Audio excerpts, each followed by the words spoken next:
السلام علیکم ورحمۃ اللہ وبرکاتہ۔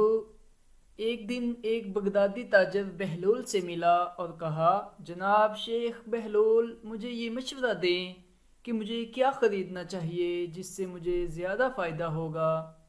بہلول نے جواب دیا، آئرن اور روئی خرید لو۔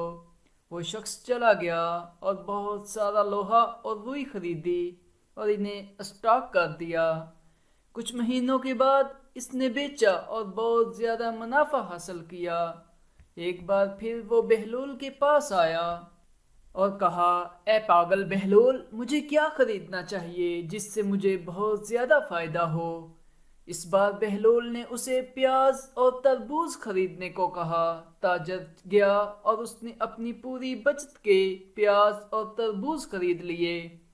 کچھ ہی دن بعد وہ سب گم ہو گئے اور بہت نقصان ہوا۔ اس نے فوراً ہی بہلول کی تلاش کی اور کہا، جب میں نے پہلے آپ سے مشورہ طلب کیا تو آپ نے کہا لوہا اور روئی خرید لو۔ میں نے اس سے بہت فائدہ اٹھایا، لیکن دوسری بار آپ نے مجھے کیا مشورہ دیا؟ میری ساری دولت تباہ ہو گئی۔ بہلول نے کہا، پہلے دن آپ نے مجھے شیخ بہلول کے نام سے پکارا، اور چونکہ آپ نے مجھے ایک ذہین فرد کی حیثیت سے مخاطب کیا، لہٰذا میں نے آپ کو اپنی دانشمندی کے مطابق مشورہ دیا۔ دوسری بات جب آپ نے مجھے پاگل بہلول کہا تو میں نے آپ کو ایک پاگل شخص کی طرح مشورہ دیا۔ جزاک اللہ۔